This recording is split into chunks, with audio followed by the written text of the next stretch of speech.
샬롬. 서로 인사 나누십시다. 요한일서 3장입니다.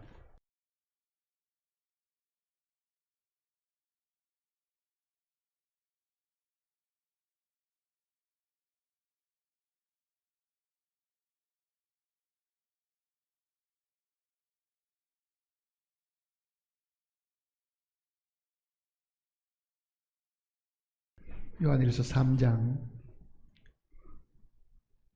8절 말씀부터 보겠습니다. 죄를 짓는 자는 마귀에게 속하나니 마귀는 처음부터 범죄함이라. 하나님의 아들이 나타나신 것은 마귀의 일을 멸하려 하심이라. 하나님께로부터 난 자마다 죄를 짓지 아니하나니 이는 하나님의 씨가 그의 속에 거하며 그도 범죄하지 못하는 것은 하나님께로부터 났습니다. 이러므로 하나님의 자녀들과 마귀의 자녀들이 드러나나니 무릇 의를 행하지 아니하는 자나 또는 그 형제를 사랑하지 아니하는 자는 하나님께 속하지 아니하니라. 우리는 서로 사랑할지니 이는 너희가 처음부터 들은 소식이라. 가인같이 하지 말라. 그는 악한 자에게 속하여 그 아우를 죽였으니 어떤 이유로 죽였느냐? 자기의 행위는 악하고 그 아우의 행위는 의로움이라. 12절 말씀까지 읽었습니다. 기도하십시다.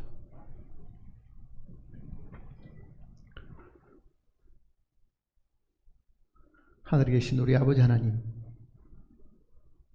오늘도 저희들을 한자리에 불러주시고 말씀으로 우리를 훈계하시고 말씀을 열무로 우리에게 빛을 비추심으로 말미암아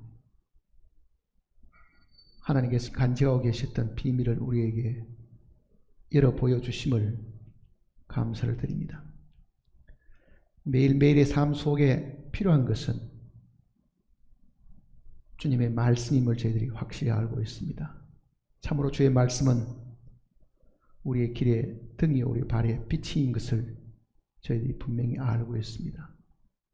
뿐만 아니라 우리의 영혼의 양식이 되어서 매일매일을 살아가는 데 힘의 근원이 되고 있음을 저희들이 확실히 알고 있습니다.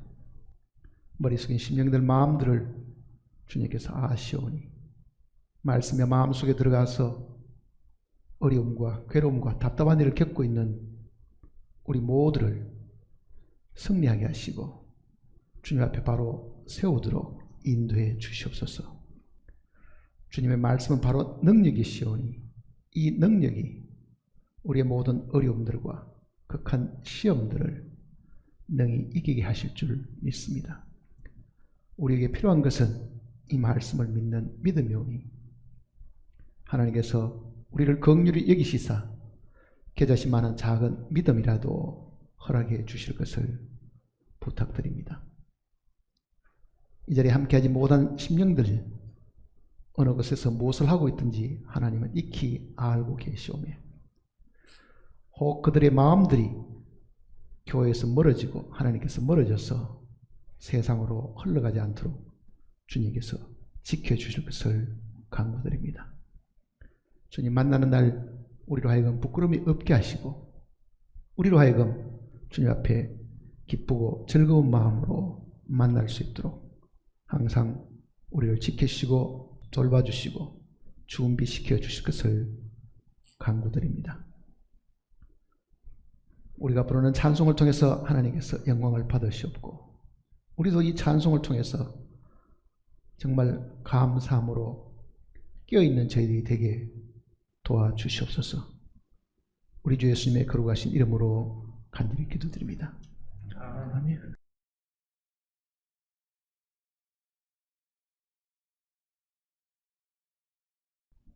성경을 읽는 사람들이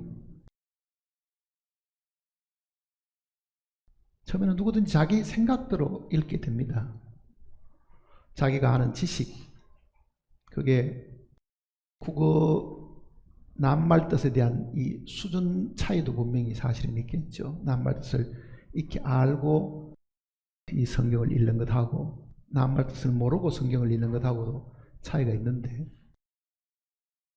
하나님께서 우리에게 계시를 주셔가지고 이 말씀의 뜻이 분명히 무엇인지를 깨닫게 해 주실 때하고 그저 우리 생각대로 짐작하고 읽는 것하고는 사실은 차이가 있습니다.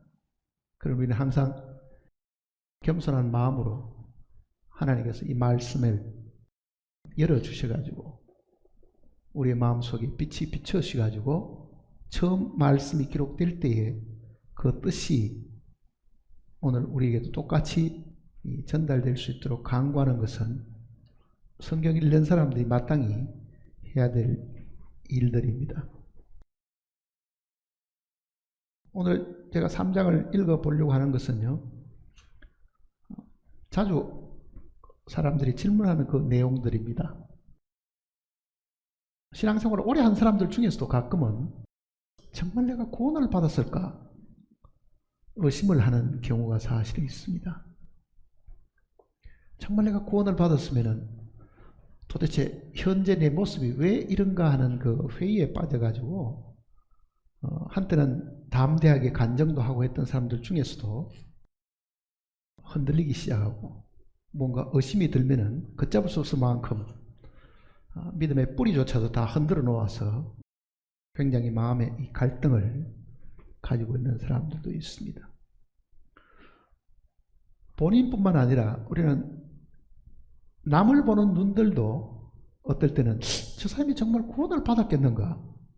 구원을 받았다고 하면서 어떻게 저렇게 살 수 있을까 하는 그 남을 향한 의심도 사실은 있습니다. 자기 믿음에 대한 것도 흔들리기는 하지만요, 자기 눈에 비친 어떤 사람들이 기대에 미치지 못하기 때문에 어떻게 구원받은 사람이 저렇게 할 수 있을까 하는 그런 우려와 걱정을 드러내는 경우도 사실 있습니다. 그럴 때 우리가 느끼는 것은 뭐냐면요, 참으로 구원을 받았다는 증거가 무엇이냐 하는 겁니다. 그것이 본인이든지 혹은 타인이든지 정말 구원을 받은 증거가 무엇이냐. 여기 기록된 대로 하나님의 자녀들과 마귀의 자녀들의 이 구분이 도대체 뭐냐 그 이야기입니다. 10절에는 분명히 이러므로 하나님의 자녀들과 마귀의 자녀들이 드러나나니 그러잖아요. 하나님의 자녀들과 마귀의 자들이 다 드러나게 되어 있다.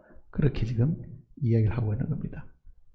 그러니 이 땅에 예배당에 다니는 사람들을 해가지고 다 하나님의 자녀들이냐? 어떤 교파, 어떤 교단, 뭐 어떤 기독교 단체 할 것 없이 정말 십자가가 있는 그 건물에 늘 정기적으로 출입하고 거기서 나름대로 하나님께 예배드리고 있는 그 모든 사람들이 다 하나님의 자녀들이냐? 만일 그렇지 않다고 하면은 어떤 사람은 하나님의 자녀고 어떤 사람은 이 말씀대로 마귀의 자녀들이냐? 그 생각을 우리가 한번은 해볼 필요가 있습니다. 저도 이 말씀을 며칠 전에 다시 읽으면서요, 요한일서를 하나님께서 우리에게 주신 구분할 수 있는 이 특징을 분명히 주셨구나 하는 것을 이 말씀을 통해서 다시 생각을 해보았습니다. 쉽게 말하면 구원받은 사람들은 우리가 하나님의 생명이 있다고 이야기하는데 그 생명의 특징이 뭐냐? 정말 내가 하나님의 생명을 가지고 있으면 그 특징이 나를 통해서 나타나고 있느냐? 그거를 우리가 보면 알 수 있습니다. 나무를 봐서는 그 나무가 배나무인지 감나무인지 모릅니다. 우리가 그것이 배라든지 사과나무라고 알 수 있는 그 열매를 보고 사실 아는 거예요. 사과가 달렸으니까 저거는 사과나무구나. 배가 달렸으니까 저거는 배나무구나 알지. 잎 다 떨어지고 열매 하나도 없을 때 나무 가지만 보고 저게 배나무인지 사과나무인지를 평소에 눈여겨보지 않았던 사람들은요, 처음 보는 사람들은 구분할 방법이 사실은 없습니다. 그러니까 나무 스스로가 나는 배나무야, 나는 사과나무야 소리친다 하더라도요, 나중에 보니까 배나무인데 저는 열매 맺는 것도 없고 사과나무에 전혀 열매 맺는 거 없으면은 이게 가짜구나 하는 것을 사실은 알 수 있죠. 이게 가짜다.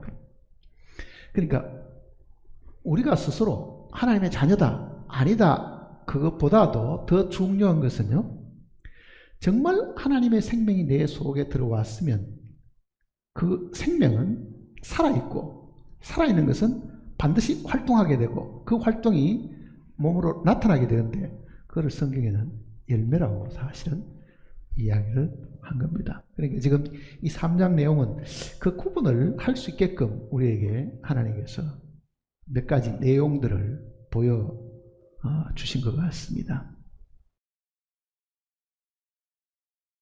만일 우리가 정말 생명을 가졌다, 믿었다는 것보다도요, 생명을 가졌다는 표현이 더 정확한 겁니다. 구원의 목적은 우리에게 생명 주는 데 있는 겁니다. 죄사함은 그 생명이 우리 속에 들어오기 위한 전단계라고 해서 사실은요, 전단계거든요. 그러니까 하나님의 구원의 완성은 무엇이냐? 우리에게 하나님과 같은 영원한 생명을 사실은 주시는 거잖아요. 세례 요한이 이스라엘 백성들에게 예수님을 증거할 때도요, 두 가지를 사실 증거했습니다. 보라, 세상 죄를 지고 가는 하나님의 어린 양이다. 그게 첫 번째입니다. 우리는 그 부분은 잘 기억하고 있지만은요, 세례 요한이 두 번째로 이야기한 내용은 별로 기억하지 않습니다. 그가 성령으로 세례를 주시는 이인 줄 알라셨기에 그러잖아요. 그러니까 실제 그 성령, 부활의 이 주님이 우리 속에 들어오시려고 하면은 이 몸된 성전이 깨끗해야 되는데요, 그 깨끗게 하는 것이 죄 사함이고, 그 죄 사함은 하나님이 우리 가운데 거처를 정하시기 위한 거잖아요. 그러니까 구원의 최종적인 단계는 어디까지 가느냐? 생명이 우리에게 주어지는 것이 구원의 최종적인 목적입니다, 사실은. 자, 구원을 받았다. 죄사함 받았다는 표현보다도 우리가 더 깊이 생각해 보면요, 하나님이 세상을 이처럼 사랑하사 독생자를 주셨으니 이는 저를 믿는 자마다 영원한 생명을 얻게 하랍니다. 바로 그 생명을 주시기 위한 것이 목적이잖아요, 사실은. 그러니까 그 생명이 만일 우리 속에 들어왔다, 그 생명이 들어왔기 때문에 우리는 하나님의 아들이라고 사실 부르잖아요. 하나님의 아들이 되었다. 하나님이 가졌던 그 생명을 우리도 가지게 되었으니까 우리도 하나님의 생명을 가졌다. 그러니까 그것은 하나님의 자녀지요. 자, 그 하나님의 자녀는 하나님의 생명을 가진 사람들인데, 이 하나님의 생명을 가진 하나님의 자녀와 마귀의 자녀가 구분된다는 것을 이야기를 하고 있는 겁니다. 아무리 내 입으로 비슷하게 하나님의 자녀인 것 흉내를 낸다 하더라도 성경이 제시하고 있는 이 명확한 증거들을 우리에게 적용해보지 않고 그저 단순하게 믿었으니까 나는 구원받았어, 나 천국 갈 거야, 하나님의 생명이 내 안에 있어, 아마 이렇게 이야기를 한다고 해가지고 그 사람의 요 말의 입술의 증거만 가지고 그렇게 간증하는 거 보니까 당신은 구원받은 사람입니다. 우리는 그렇게 단순하게 사실을 생각하지만은 분명히 이 말씀대로 하면은 하나님의 기준에 따른 분별하는 몇 가지 특징들이 이 3장 내용 속에 자세하게 들어 있습니다.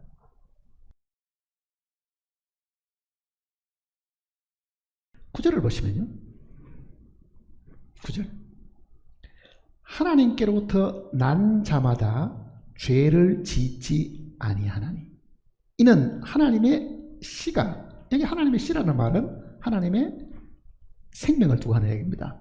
하나님의 생명이 그 말입니다. 아버지의 씨를 받았다는 말은 아버지의 생명을 받았다는 뜻이잖아요. 그러니까 하나님의 이 씨가 하는 것은 하나님의 생명이 그의 속에 거함이요. 자, 하나님의 자녀의 첫 번째 특징은 뭐냐? 구원받은 그리스도인들은 하나님의 생명을 받았습니다. 그 생명이 내 안에 들어와 있다고 하면은 그 생명에 특징이 분명히 있을 것이다. 그 특징의 첫 번이 뭐냐 하면요, 이 구절 내용입니다. 구절 내용.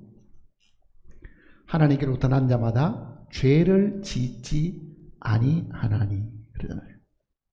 그러니까 구원받은 사람이 제일 먼저 구원받은 것에 대한, 즉 생명이 있는 것에 대한, 그 생명이 우리 속에 들어오게 되면 그 생명의 첫 번째 특징은 뭐냐?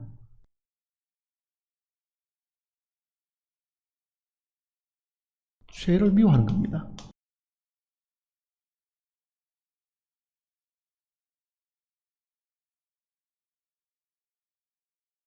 이거를 깊이 생각하지 않으면요, 얼마나 많은 사람들이 구원받고 난 이후에 죄 짓는 거를 별거 아닌 것처럼 생각하는 사람이 많습니다. 얼마나 당당하게 죄를 짓냐 하면요, 내가 영원한 속죄를 받았는데 이 정도의 죄쯤이야 이미 주님이 다 용서해 놓은 거야. 그 사람은 정말 죄를 미워하는 사람이 아닙니다. 그 사람의 구원은 반드시 한 번은 의심을 해봐야 된다고요. 그러니 죄에 대해서 굉장히 민감하고 죄를 싫어하고 죄를 미워하는 것이 그 속에 반드시 있게 됩니다. 왜?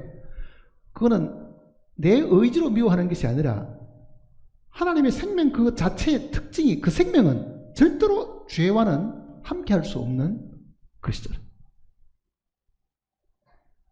그러니 적어도 내 안에 하나님의 생명을 받았다, 이게 사람에게 받은 생명이 아니고 하나님께부터 생명을 받았다 하면서도 죄를 대수롭게 생각하고 죄 지어도 별로 느낌이 없다고 하면 그 사람의 구원은 분명히 의심을 받아 마땅한 겁니다.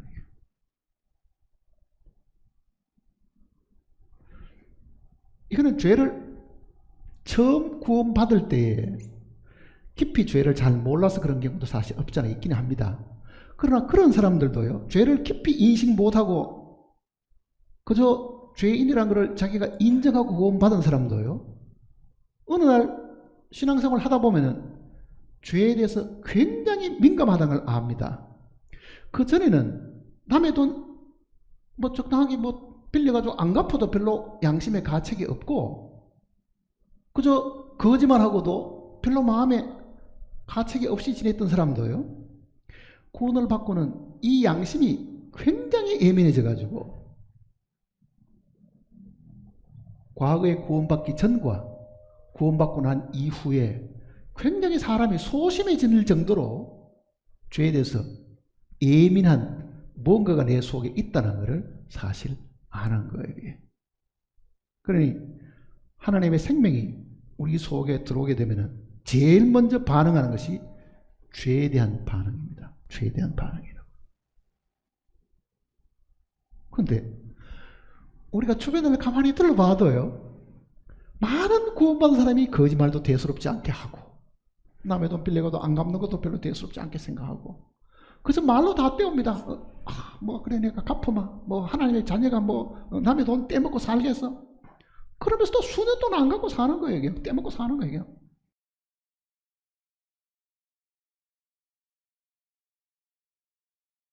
그러니까 죄에 대해서 무딘 사람은 분명히 한 번은 깊이 생각을 해봐야 됩니다. 죄 짓는 것을 그렇게 대수롭지 않고, 전도하는 사람에게 들은 대로 영원한 속죄를 받았으니 이제는 뭐 무슨 죄를 지어도 천국은 따놓은 당상이니까 혹시 하나님과 책망들이 한두 가지 있을지는 모르지만은 구원받고 난 이후에 나만 죄 지어? 이 몸이 아직도 변화되지 않았으니까 죄성은 그대로 있고 결국은 죄가 나오는 거니까 이건 어쩔 수 없는 거야. 이렇게 치부하고 사는 사람이 많이 있다고 하면은 그 사람은 정말 깊이 생각을 해봐야 합니다. 과연 하나님의 생명이 내 속에 들어왔는데도 내가 죄를 그렇게 소홀하게 생각할 수 있는가 하는 것을 깊이 생각해 봐야 됩니다. 그러니까 이 말씀이 분명히 그 이야기를 하고 있는 겁니다. 하나님께로부터 난 자마다 죄를 짓지 아니하니 이는 하나님의 씨가 그의 속에 거하며 그도 범죄하지 못하는 것은 그랬잖아요. 그도 죄를 못 짓는 것은, 그도 죄를 짓는 것을 굉장히 두렵게 생각하고 죄를 안 짓게 되는 그 이유는 그 말입니다. 그가 하나님으로부터 태어났기 때문에 그렇다. 하나님의 생명이 그 속에 있기 때문에 그렇다. 자, 하나님께로부터 난 자마다 죄를 짓지 않는다 하는 이 말의 뜻은요, 구원받으면 사람이 죄 안 짓는 사람이 된다, 그 말이 아닙니다. 내가 받은 그 생명이 죄 짓지 않는 생명이다, 그 뜻입니다. 내가 받은 그 생명이 죄 짓지 않는 생명이다. 왜? 그건 하나님의 생명이잖아요. 우리의 생명은 아담에게 물려받은 예 생명이고, 주님의 생명은 이거는 죄와 상관이 없는 생명이잖아요.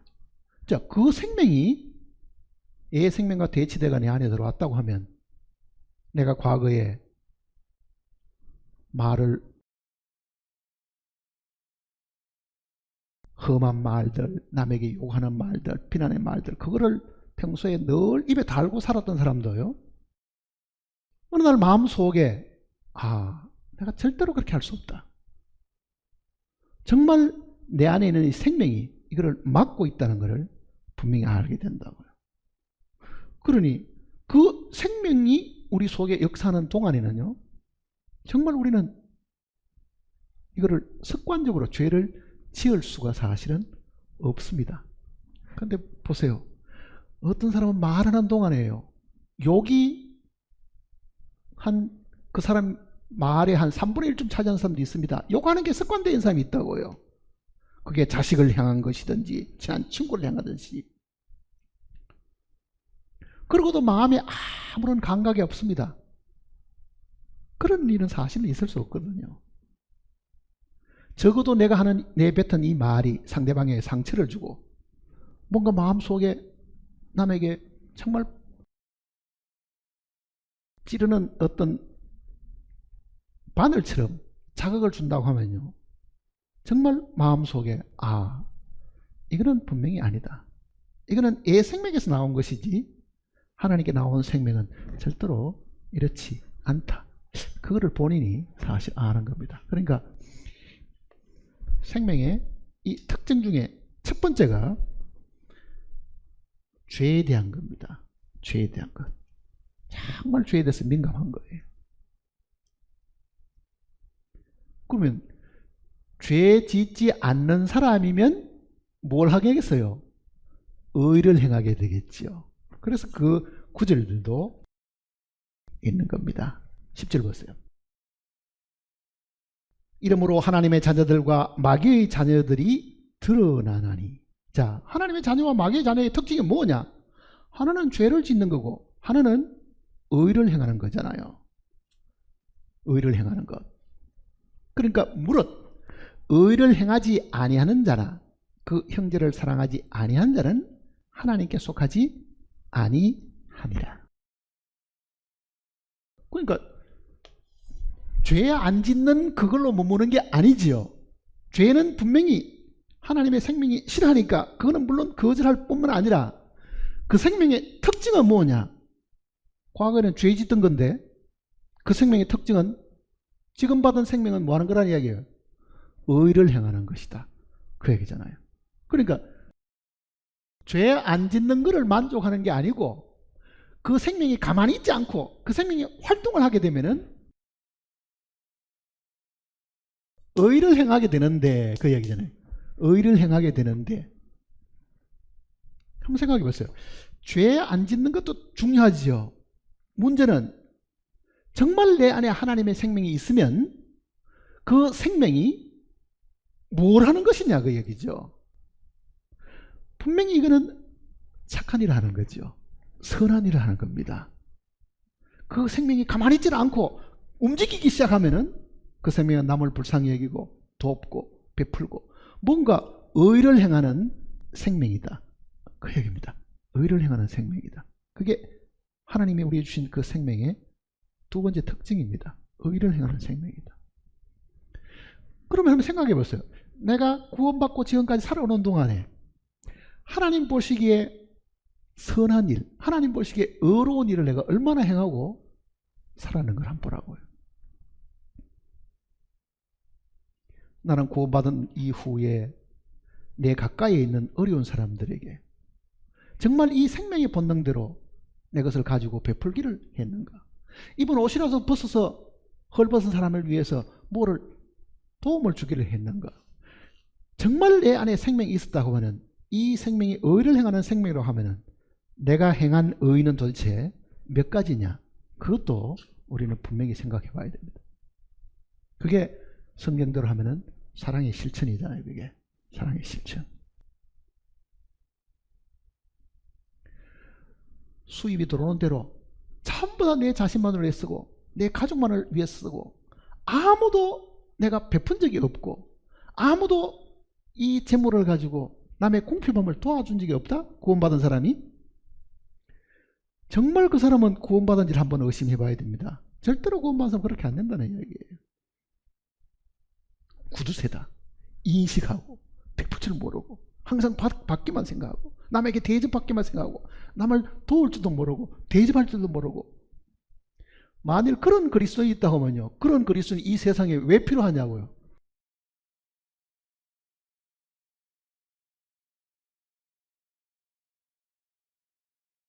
기독교가 한국 땅에 전해지고 기독교가 온 세계에 전파되는데요. 정말 이 신실한 이 믿음을 가지던 우리 신앙의 선배들이요. 사실은 이 일을 꾸준하게 사실 했습니다. 한국 땅에 어려울 때 미국 사람들이 우리를 도와주잖아요. 그네들이 다 크리스찬들이었습니다. 그네들이 학교를 건립하고 그네들이 병원을 세우고 정말 가난한 나라에 재산을 다 갖다 쏟아붓고 젊음을 그 나라에 다 쏟아붓고 그 나라에서 순교하기까지 하면서 살았던 그 삶이 있었기에 오늘 우리가 사실은 있는 겁니다. 우리는 멀리 내다보지 않고 우리나라에 부어진 먼저 구원받은 외국인들이 우리나라에 쏟아부었던 그네들의 사랑의 봉사들이 얼마나 컸던가를 생각을 해봐야 된다고요. 그 속에 의를 행하고자 하는 생명이 사실은 분명히 있었습니다. 그게 있은 거예요. 그게 우리가 살고 있는 이 시대 말고 주님이 돌아가시고 난 그때부터 지금까지 하나님의 교회 가운데 하나님의 백성으로 살았던 정말 신실한 사람들은요. 다 그렇게 베풀고 살았던 사람들이잖아요. 사실은.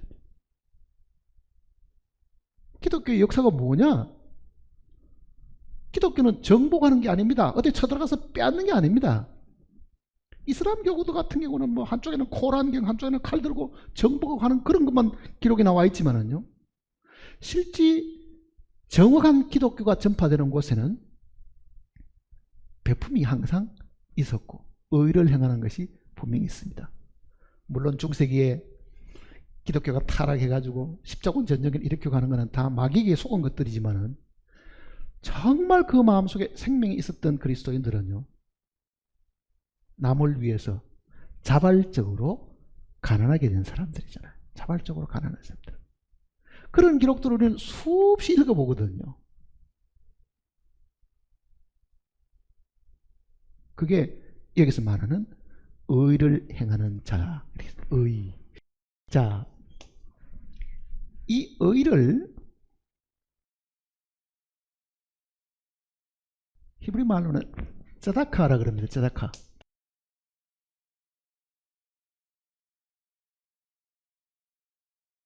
근데 이 쩌다카라는 이 단어가 우리가 말하는 영어의 righteousness, 이게 의인데요. 이 의라는 뜻도 있죠.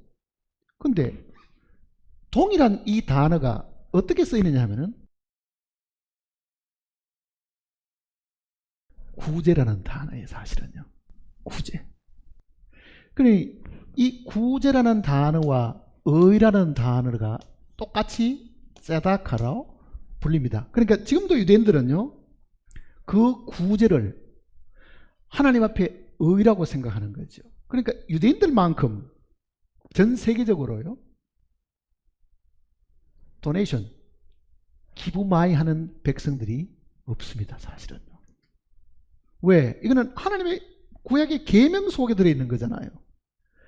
정말 내가 구제하는 것이 하나님 앞에 어렵게 된다고 하는 그 율법적인 사고방식이 그네들에게 사실에 있는 거잖아요. 근데 우리는 구제하는데 얼마를 내놓고 살아요? 남 돕는데.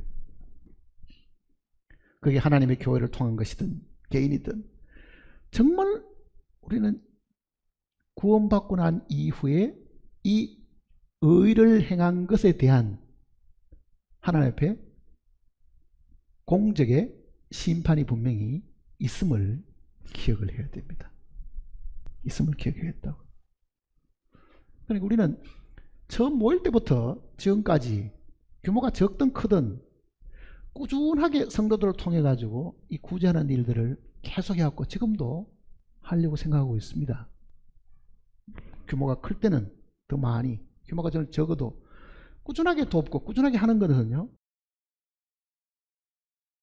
바울이나 베드로가 살던 당시에도 그 사도들도 이 일을 꾸준하게 했습니다. 그러니까 베드로가 이방인 사도로 부름을 받은 바울에게 이야기할 때도 구제를 열심히 해야 된다. 그러니까 바울이 뭐라 그럽니까? 그거는 내가 어렸을 때부터 내가 해왔던 일이다 그러잖아요. 왜? 바리새인으로 살 때 구원받기 전부터 그는 그 구제를 하나님의 엄중한 명령으로 생각하고 해왔던 일이었기 때문에 더더욱 구원받고 난 이후에는 구제하는 일에 있어서는 바울은 율법 생활 이후에도 정말 그 생명이 그 속에 들어가서 그거를 정말 꾸준하게 자기는 하고 사는 사람인 것을 이야기를 했습니다. 그럼 돌아봅시다. 이제 자, 내가 구원받은 횟수만 자랑할 게 아니고 그 구원받은 그 횟수 동안에 나와 접촉했던 사람, 그 중에는 죽은 사람도 있을 것이고 아직도 이 땅에 남아있는 사람도 있을 것이고 한때는 한 무리 속에 있었지만 지금은 흩어져 버리긴 해도 내가 접촉하는 동안에 어려움을 겪던 믿음의 식구들 중에도 어려운 사람들이 많이 있었을 것이고 이웃 중에도 그런 사람들이 있을 것이고 환난을 당하거나 여러 가지 사고를 당하거나 여러 가지 온갖 이 위중한 상황 속에 있을 때 내가 그 소식을 듣고 내 마음에서 문을 닫아버리고 아무것도 내가 베풀지 않고 살았다. 물론 마음이 인색해가지고 조금 열고 조금 하는 경우는 사실 있겠지만요. 이 일이 정말 생명에서 나오는, 이게 율법으로 하는 게 아니라 이 생명의 본능에 따라 가지고 하는 것이 있는가를 생각을 해봐야 된다는 얘기입니다. 생명의 본능. 그 생명의 본능을 따라 하는 거는요, 아까운 것도 사실은 모릅니다. 이게 아깝고 그런 게 아니잖아요. 생명의 본능이니까 그거는요. 그거를 지금 이야기하고 있는 겁니다. 10절 보세요. 이름으로 그러잖아요. 이름으로 하나님의 자녀들과 마귀의 자녀들이 드러나나니 의를 행하지 아니하는 자나 또는 그 형제를 사랑하지 아니하는 자는 하나님께 속하지 아니하니라. 열매가 뭐냐? 그 열매가 첫째는 죄를 미워하는 것이고 둘째는 의를 행하는 그 삶이 꾸준하게 있어야 되는데 그 의가 여기는 지금 형제를 사랑하는 것, 구원받은 형제들을 사랑하는 것, 그렇게 지금 표현을 한 겁니다. 형제사랑. 우리는 육신의 가족들을 위해 갖고는요 아끼지 않습니다. 더더욱 자기가 낳은 자녀들이 집에 돈을 갖다 쓰는 것에 대해서는 부모도 갚으로 소리 안 한다고요. 근데 만일 그게 남이면은 우리의 태도는 어떻습니까? 왜 내 돈 안 갚아? 하고 늘 기억해 두었다가 기억나게끔 연락도 하고 돈 갚으라고 독촉도 하고 하겠지만은 실제 그게 내 가족이고 내 친척이고 내 사랑하는 육신의 이 집안 사람들 같으면은요, 이게 갚으라 갚지 마라 그 개념이 사실은 없잖아요. 뭐가 있습니까? 가족이니까 돕고 그냥 줘버리는 개념이라고요. 줘버리는 개념. 그런 개념이 우리 속에 분명히 있는가를 한번 생각을 해 봐야 됩니다.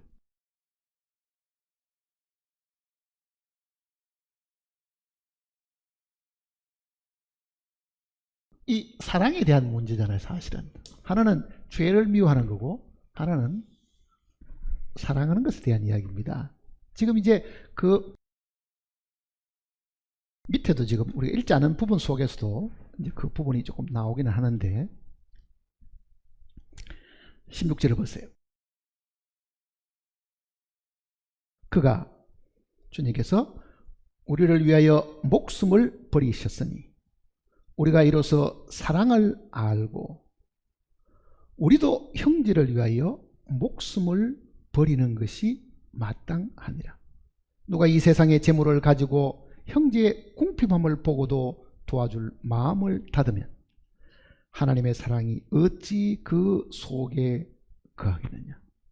자, 이 구절을 읽으면요 우리가 가슴이 덜컹합니다. 사실은요. 그렇잖아요.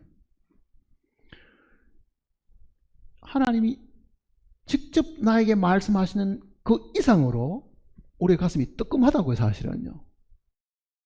육신의 형제를 대하거나 친척을 대할 때 내가 재물을 풀어놓는 것하고 구원받은 그리스도인들을 향해 가지고 내가 재물을 열어서 돕는 것하고는요 다르죠. 육신의 식구들은 별로 안 아깝던데 믿음의 식구들한테는 돌려받고 싶은 생각, 나도 이렇게 해줬으니까 너도 언젠가 갚아야지 하는 그 기대를 하고 있는 사람들이 있다는 걸 한번 생각해 보세요.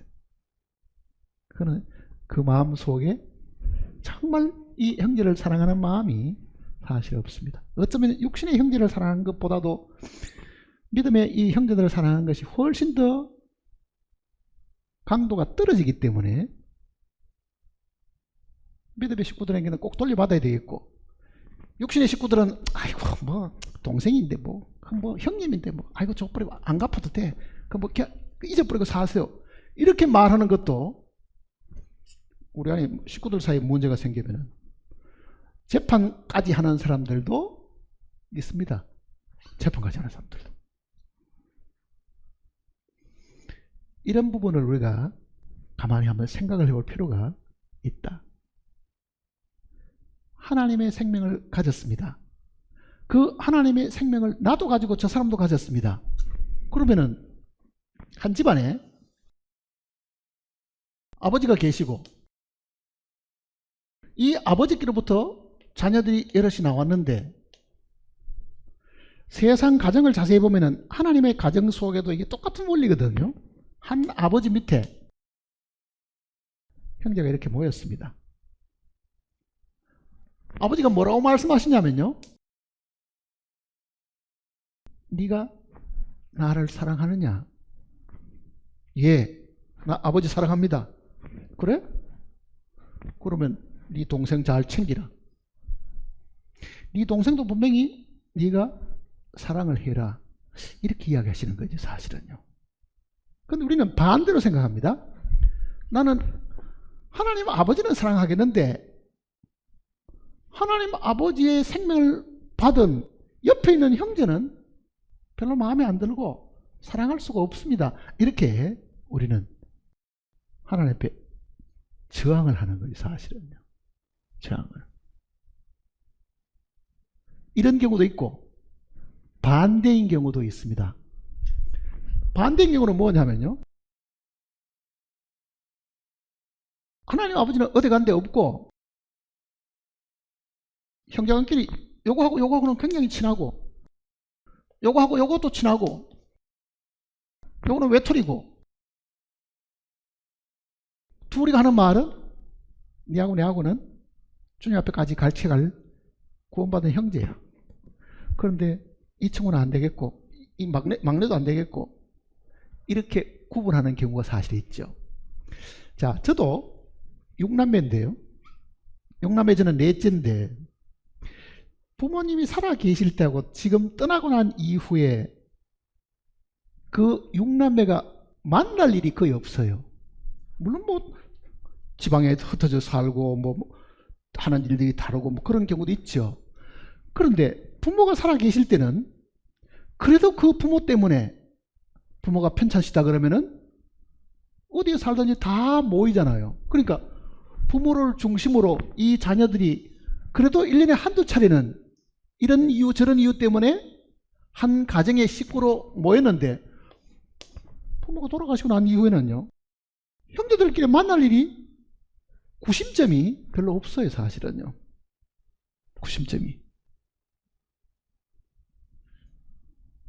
그러니 구원받은 식구들끼리 모여가지고 우리가 지금 이 자리에 앉아 있는데 하나님 아버지를 제외해놓고 우리끼리 친하는 경우가 있습니다. 이거를 성경은 막은 거예요. 이거를 못하게 한 거죠. 사실은요. 골로새서를 한번 보세요.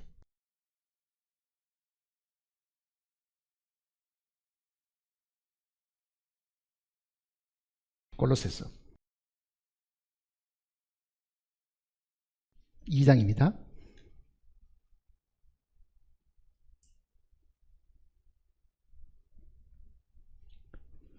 골로새서 2장 18절 18절 아무도 꾸며낸 겸손과 천사 숭배를 이유로 너희를 정죄하지 못하게 하라. 그가 그 본 것에 의지하여 그 육신의 생각을 따라 헛되이 과장하고 머리를 붙들지 아니하는지라.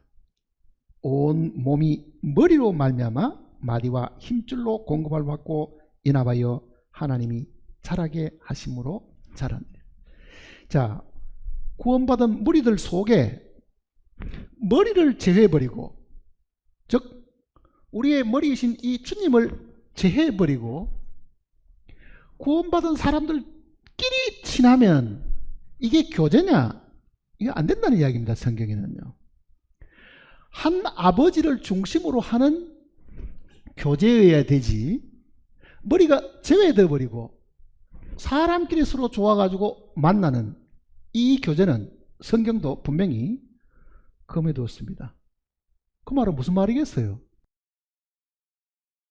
우리의 봉사와 우리가 의를 행하는 것, 이 모든 것들은요 하나님을 통한 것입니다. 하나님의 계명과 그 생명을 통한 것이기 때문에 이 하나님의 뜻이 배제되고 우리 육신의 생각대로 우리 느낌대로 저 사람은 나한테 잘해주니까, 저 사람은 나에게 친절하니까 우리끼리 잘 교제합시다. 그거를 성경은 못하게 한 거죠. 그러니까 그리스도들 사이에서 특별히 인간적으로 굉장히 가까운 사람이 있으면요, 그거는 본인이 그거를 경계해야 됩니다. 항상 그거를 경계해야 돼요. 내가 머리를 거치지 않고 육신의 코드가 잘 맞기 때문에, 저 사람하고 나하고는 뭔가가 잘 통하는 것이 있기 때문에 착각해가지고 이게 교제가 잘 된다고 판단해가지고 남들의 눈에 드러날 정도로 가까우면요, 그거는 죄가 됩니다. 사실은 몸에 죄가 되는 거예요. 하나님 앞에서 죄가 되고. 그래서 분명히 머리를 붙들지 않고 그 얘기입니다. 반드시 머리를 거쳐야 되는데, 그러니까 자녀들의 편안함이란 거는요, 부모를 중심으로 한 것이지, 아버지를 중심으로 한 교제지, 아버지가 제외된 그런 거는 사실은 있을 수가 사실은 없다. 그 이야기입니다. 그게 있을 수가 없다.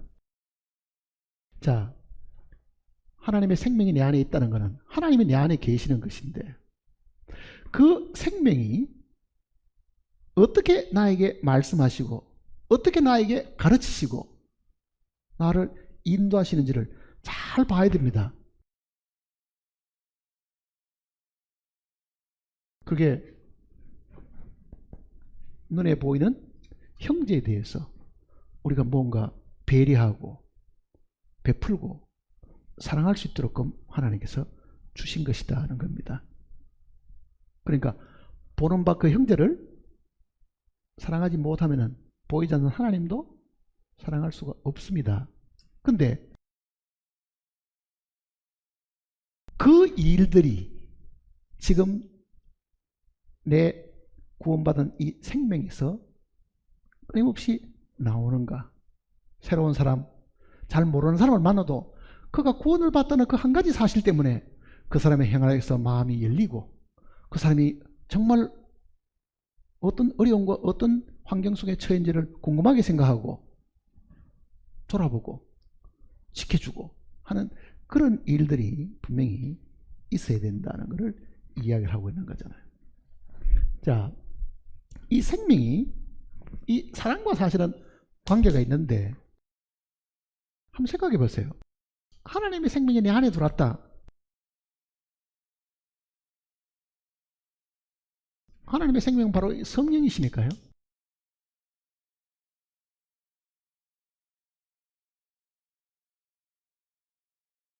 성령이 정말 부활하신 주님이 이 성령을 입으시고 내 안에 들어오셨으면은 이 성령은 가만히 있어도 어떤 특징이 나타나겠죠. 왜냐하면 내가 불을 내 가슴에 품고 있다 그러면 어떤 일이 생깁니까? 뜨겁고 탈 거지 않아요. 뭔가 불을 품고 있는 동안에는. 하나님의 생명이 살아있는 생명이고 이 생명이 분명히 내 안에서 움직이고 역사한다고 하면은 이 성령이 어떤 형태들이 나타날 것이다. 그 이야기잖아요. 그러니까 내가 참으로 구원을 받은지 안 받은지를 알려고 하면은 받은 바 하나님의 이 생명이, 이 부활의 생명이 밖으로 드러나는 것을 볼 수가 있습니다. 그게 갈라디아서가 우리에게 가르쳐주는 이야기라고요. 갈라디아서를 한번 보세요.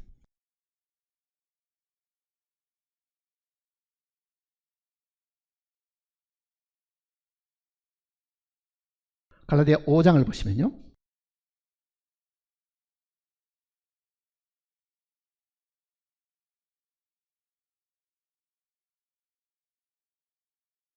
(22절입니다) 5장 22절. 오직 성령의 열매는 사랑과 희락과 화평과 오래 참음과 자비와 양선과 충성과 온유와 절제니. 자, 여기서 지금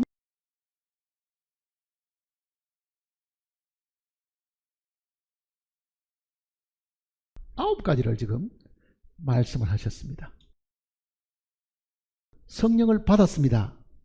이 성령이 우리 속에서 만일 우리 육체를 통해서 표현된다고 하면은, 쉽게 말하면 성령이 열매로 나타난다고 하면은 9가지 열매가 나타나게 돼 있다.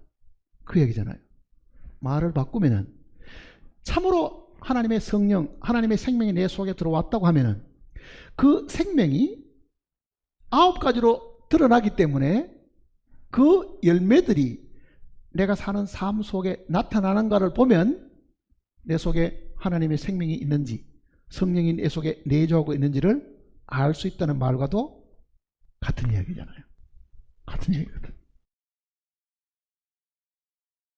그러니까 죄를 미워하는 일도 분명히 있고 의를 행하는 것도 성령의 본능인데 그 성령의 이 특징 중에는요, 그 성령이 스스로 열매를 드러내는 것은 뭐냐? 이 9가지가 있는데 이 9가지는 제가 읽을 때도 나누어서 읽었습니다. 3가지, 3가지, 3가지 이렇게 돼 있죠. 앞에 제일 먼저 있는 3가지는요, 하나님을 향한 겁니다. 두 번째 3가지는 이웃을 향한 겁니다. 세 번째 3가지는 자신을 향한 겁니다. 구분해서 표현한 거예요. 그러면은 끝부분부터 한번 읽어볼까요? 나에게 어떻게 나타나는가, 그 얘기입니다. 쉽게 보면 나에게 성령이 어떻게 표현되는가. 마지막 3가지는 뭡니까? 예? 충성과 온유와 절제니 그랬습니다. 충성과 온유와 절제. 이거는 내가 구원받고 난 이후에 성령이 내 속에 계시게 되면 내가 충성스러운 사람이 된다는 뜻입니다. 신실한 사람이 된다는 뜻이에요. 말을 바꾸면은 내가 신실치 않다고 하면은, 신용이 없다고 말하면은 성령이 내 안에 안 계시기 때문에 그렇다고 한번은 생각을 해볼 필요가 있다는 뜻이잖아요. 성령이 나에게 열매 맺게 하는 그 세 가지는 신실한 사람, 충성스러운 사람입니다. 자, 내가 구원받기 전에는 신용이 없었고, 구원받기 전에는 남들이 나를 손가락질 한 사람입니다. 아이고, 저거는 믿을 게 못돼. 저거는 입에서 나오는 건 모두 딱 거짓말쟁이야. 어느 날 구원을 받았습니다. 말을 쉽게 못하게 되죠. 양심이 항상 우리를 붙잡아 맵니다. 거짓말을 못하게 하는 거예요. 약속을 분명히 지키도록 하는 겁니다. 왜? 안에는 성령이 그렇게 하시는 거예요. 그러다 보니 세월이 가다 보니 과거에 내가 거짓말을 말고 남을 속이는 사람도 분명히 그 성령이 우리를 통해서 신용 있는 사람, 충성스러운 사람이 되게 하신다. 그 얘기입니다. 자, 내가 함께 사는 사람들 사이에서 사람들이 나를 볼 때 제가 순 거짓말쟁이야, 제가 순 사기꾼이야, 그 소리를 듣고 사는 사람이 많이 있다고 하면요, 과연 성령이 그 안에 계시는가는 한 번은 돌아봐야 됩니다. 과거에 구원받기 전에도 그러했는데 구원받고 10년의 세월이 지난데도 여전히 남에게 손가락 당할 정도로 신실치 못하다, 그건 문제가 분명히 있는 거예요. 성령 자신이 신실한 분이시잖아요. 약속을 지키시는 분이잖아요.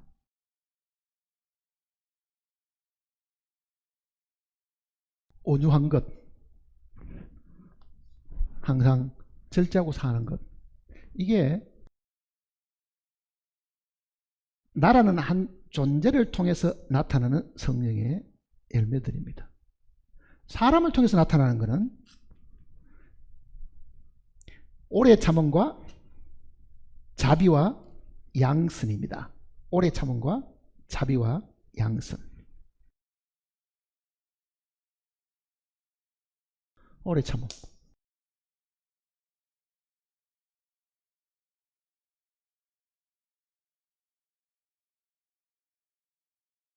이거는 사람과 사람 사이에 두고 이야기를 두고 하는 이야기입니다. 이거는 자기 자신을 향한 것이고, 이거는 이웃을 향한 겁니다. 즉 형제를 향한 것, 구원받은 식구를 향한 것, 믿지 않는 사람을 향해서 내가 어떤 사람인가, 오래 참음과 자비와 양선, 이것이 성령의 열매로 나타나겠다. 사람 사이에 나타나는 성령의 특징입니다. 사람과 사람 사이에 나타나는 성령의 특징입니다. 하나님 앞에 나타나는 특징은 사랑과 희락과 화평이죠. 희락.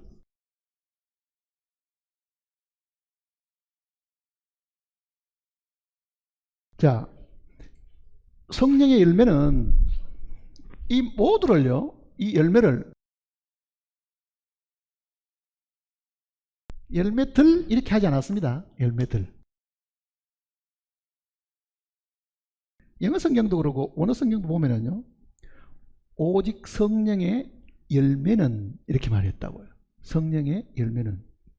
이 단수로 쓸 때는요, 이 성령의 열매는 주님 자신을 두고 하는 이야기입니다. 성령의 열매들은 이렇게 표현하지 않았다고요. 우리 가운데 들어오신 이 생명의 근원이신 주님이 충성스러우신 분이고, 주님이 온유하신 분이고, 주님이 근신하고 절제하시는 분이고, 주님이 오래 참으시는 분이고, 주님이 자비로우신 분이고, 주님이 양선이시고, 주님이 화평이고, 주님이 기쁨이고, 주님이 사랑이시다. 그 이야기입니다. 그러니까 오직 성령의 열매들은 이게 아니고 오직 성령의 열매는 했으니까, 성령을 받은 것은 부활하신 주님을 받아들인 것인데, 그 주님이 우리 속에 만일 있다고 하면은 자기를 향해서는 충성과 온유와 절제로 나타나고, 사람들 사이에서는 오래 참음과 자비와 양손으로는 다되고, 하나님을 향해서는 사랑과 희락과 화평이 된다. 그 내용을 이야기합니다. 우리를 두고 그렇게 하라는 게 아니라 성령이 우리 속에 역사하시게 되면은 제일 먼저 드러나는 것이 뭐냐? 하나님을 사랑하게 됩니다. 자, 구원받은 사람이냐? 물으면은요, 그 사람 입에서 나오는 걸 갖고 모르겠죠. 그런데 그 사람이 참으로 하나님을 사랑하는 사람인가를 보면 안다. 그 말입니다. 하나님을 사랑하느냐. 구원은 받았다 그래도 하나님을 전혀 사랑하지 않는 사람이 있습니다. 그럼 어떤 뭐 이렇게 물을지 모르죠. 하나님 어떻게 사랑하는데? 하나님이 보이지 않는데. 예수님께서 뭐라고 말씀하셨습니까? 내 계명을 가지고 지키는 자라야 나를 사랑하는 자니, 그러잖아요. 정말 하나님의 계명을 우리의 마음속에 깊이 간직해 뒀다가 정말 그 계명에 순종하고 사는 사람이 하나님을 사랑하는 사람입니다. 근데 구원받은 사람들이 잘못 생각하는 것은 뭐냐면요, 이제는 그 계명이 아무 소용이 없다고 생각하는 겁니다. 내 마음대로 살아도 꼭 면죄부 받은 것처럼 지옥 안 가고 천국 간다고는 잘못된 생각을 사실은 가지고 있는 겁니다. 참으로 하나님이 우리 속에 계시게 되면은 그 하나님은 사랑의 하나님이신데, 그 사랑의 하나님을 사랑하게 하는 원동력이 우리가 받은 성령이시고 주님의 생명이시다. 그러니까 첫 번째, 제일 먼저 드러나는 것이 지금까지 몰랐던 그 하나님에 대해서 경배하게 되고, 정말 그 말씀을 지키려고, 이게 귀한 하나님 말씀인데 이 말씀을 내가 지켜야지. 그거는 율법으로 지키는 게 아니고 이거하고 똑같습니다. 부모가 평소에 자녀들에게 하신 말씀을 그 기억에 뒀다가 그거를, 이게 우리 부모가 남겨놓은 유언인데 그 유언을 지키는 사람들도 많잖아요, 사실은요. 성경도 테스트먼트라는 그 말, 신약 테스트먼트라는 그 말이 언약이라는 뜻도 있지만 유언이라는 뜻이 있습니다. 본래 유언. 자, 주님은 지금 가고 안 계시는데 여기에 많은 말씀을 주셨습니다. 나를 구원하신 주님께서 하늘로 다시 돌아가시면서 이 말씀을 주셨는데 내가 이 말씀을 한마디라도 놓치고 살 수가 없으니 나는 이 말씀을 실천함으로 그를 기쁘게 해야 되겠다. 그게 하나님을 사랑하는 거라고요. 사실은 하나님을 사랑하는 거. 하나님을 사랑하는 마음이 있는 사람이 생명의 그 특징이 이것 여기에 사실 있습니다. 하나님 사랑하십니까? 하나님 사랑하시느냐고요. 그게 첫째 계명이잖아요. 첫째 계명. 마음을 다하고 뜻을 다하고 힘을 다하여 주 너희 하나님을 사랑하고. 계명 중에서 이게 제일 큰 계명인데 그걸 항상 잊어버립니다. 자, 그 계명의 첫 번째 특징이 하나님을 사랑하는 것이고 하나님으로 기뻐하는 것입니다. 하나님과 더불어 화평을 누리는 거잖아요. 자, 구원을 받았다 그래도 마음에 근심이 가득 찬 사람이 있습니다. 왜? 구원 받은 거죠. 혹시 이게 잘못되면 어떻게 되는가? 그 두려움이 있기 때문에요. 기쁨을 못 누리고 걱정하는 사람이 많습니다. 나는 믿지만은 혹시 휴거될 때 나만 빠지고 휴거되면 어떻게 되지? 그 사람 마음속에 평화가 있겠어요? 늘 불안하고 초조한데.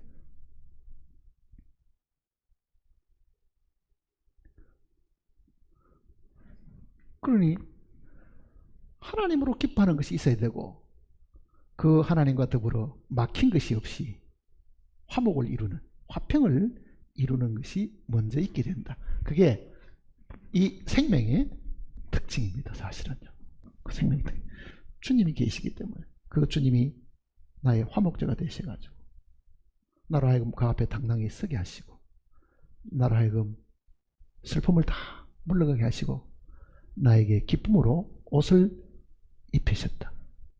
그러니 나는 지금 죽어도 이한이 없고 두려울 것이 없고 슬퍼할 일이 한 가지도 없다. 그게 내가 받은 성령이 나를 통해서 나타나는 이런 9가지 열매들이 사실은 있다는 겁니다. 그러니 간증을 들어보고 구원 받은지 안 받은지를 따지려고 들 필요가 없습니다. 간증은 기가 차게 잘하는 사람도 많잖아요. 입담만 좋으면은 남 하는 간증들 몇 번만 들으면은 딱 짜집게 해가지고 꼭 그것이 자기 간증인처럼 이야기하는 사람들은 많습니다. 근데 어떤 사람은 구원받고 간증시켜 놓으면요, 할 말은 다 잊어버리고 무슨 말을 했는지 자기가 생각해도 뒤죽박죽 해가지고 나중에 너무너무 창피한 거예요. 그래도 그 마음에 이루어진 사실이 있는 사람은 구원받는 그날 간증은 남들 귀에 굉장히 서툴고 저 사람이 진짜 구원을 받았겠나 하고 의심을 불러일으킨 사람들까지도 그 안에 생명이 분명히 있었으면요, 그런 시간이 가는 동안에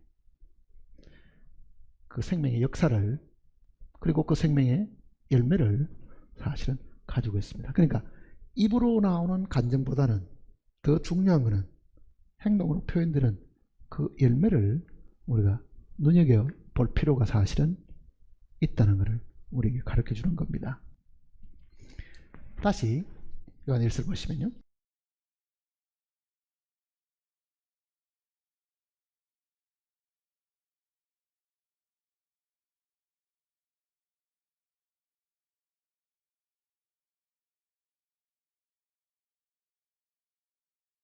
(12절입니다) 가인같이 하지 말라.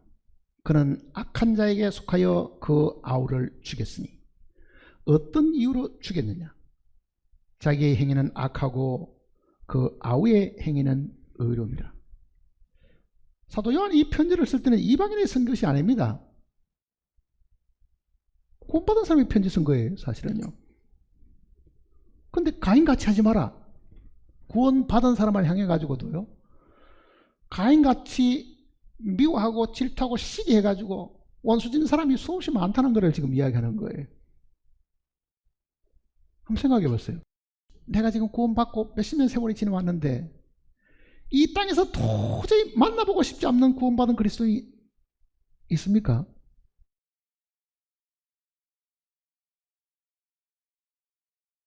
그 사람은 같이 있으면 충돌하게 되고, 그 사람하고 있으면 싸우게 되고, 그 사람하고 있으면은 정말 뭔가 마음이 편치 않아 가지고 안 보고 살았으면 좋겠다고 하는 그런 사람이 있느냐고요, 사실은요. 그런 사람이 있으면은 우리는 그 사람을 남에게 절대로 좋게 이야기 안 할 것이고 깎아내리고 험담하고 아마 그렇게 하고 살겠지요. 그거는 마귀에서 나온 것이다, 그 이야기입니다. 쉽게 말하면 마귀에서 나온 것이다. 혹시 우리가 잘못된 생각 속에서 그런 일이 있다 하더라도요, 적어도 주님 만나기 전에는, 내가 이 세상을 떠나기 전에는 그 문제를 다 해결하고 주님을 만나야 됩니다. 이 땅에서 해결하지 않는 것은 죽음으로 해결되지 않습니다. 그건 주님 만날 때에 분명히 징계를 받게 됩니다. 그러니 그 나라의 징계를 받지 않으려고 하면은 내가 이 땅에 있는 동안에 풀 거는 다 풀고 해결할 건 다 해결하고 주님 옆에 그대로 살아야 되지, 그대로 그거를 뽕하게 가지고 나하고는 주님 오실 때까지 안 만나도 좋아, 그런 사람이 우리 중에 사실은 아무도 없기를 바랍니다. 사실은 우리는 살아오는 동안에 나에게 상처 준 사람, 내 돈 떼먹은 사람, 사실은 두 번 다시 만나고 싶지 않는 그런 마음들이 사실은 있잖아요. 그게. 그런 하나님 앞에서는 그 모든 것들이 다 죄가 됩니다. 사실은요. 죄가 되는 거예요. 내가 너희를 사랑한 것 같이, 그 말은 내가 너희를 용서한 것 같이 너희도 서로 용서하라는 말과도 같은 이야기입니다.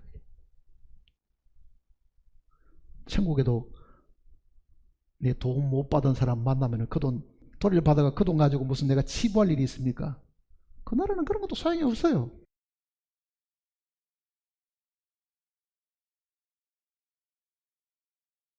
그래서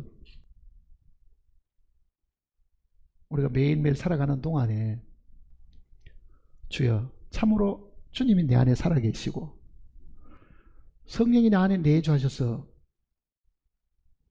나로 하여금 열매 맺는 삶을 산다고 하면 제가 그 성령께 기꺼이 순종하고 마음을 열고 모든 것을 그 앞에 다 내려놓고 그가 나를 통해서 역사하도록 해 주십시오 하는 그 기도가 사실은 필요한 겁니다.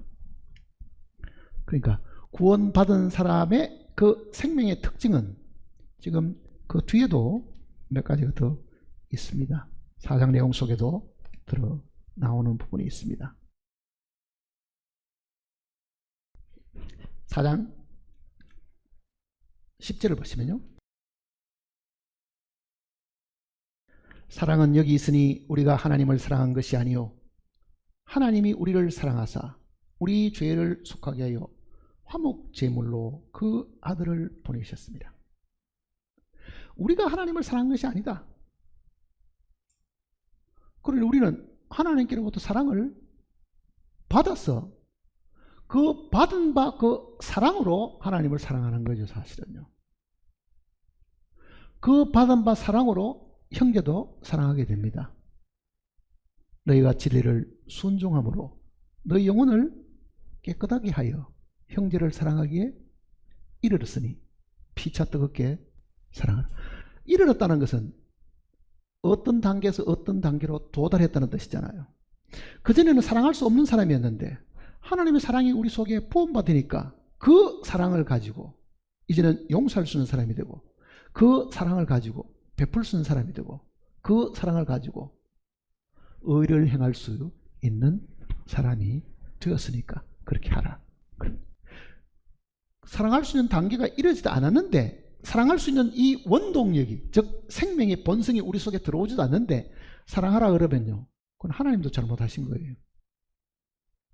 걷지도 못한 아이 보고 그러라고 말하는 거 똑같은 거잖아요. 우리는 아예 처음부터 아담 안에서 태어나서 미움이 우리의 본성이었고 사랑은 우리하고는 거리가 멀었는데요. 미움으로 가득 찬 우리를 통해 가지고 하나님을 사랑하고 이웃을 사랑하라 그러면요 옆으로 개 가는 개 보고 바로 걸으라고 혼을 내는 거하고 똑같은 거라고요. 그러나 이제 구원받고 난 이후에는 우리는 진리를 순종함으로 우리 영혼을 깨끗하여 형제를 사랑하기에 이른 사람들입니다. 도달한 사람들이에요. 그러니 사랑을 해야 된다. 자, 그 형제를 사랑하기 이런 것은 뭐냐? 우리가 하나님께 생명을 얻은 것이다. 그러니 그 생명을 따라 산다고 하면 이런 특징들이 나타나게 된다. 이 특징이 있는 사람을 저 사람은 확실히 우리의 형제구나. 하나님의 자식이다. 하나님의 자녀구나. 그거를 알 수 있다는 것을 가르쳐 주신 겁니다. 기도하십니다.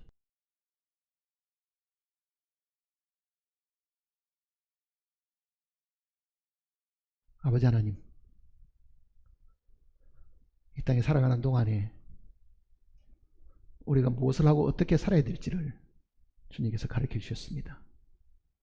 우리의 힘으로는 하나님을 사랑할 수도 없고 불쌍한 이웃도 도와줄 수가 없고 용서할 수도 없는 사람들이었습니다.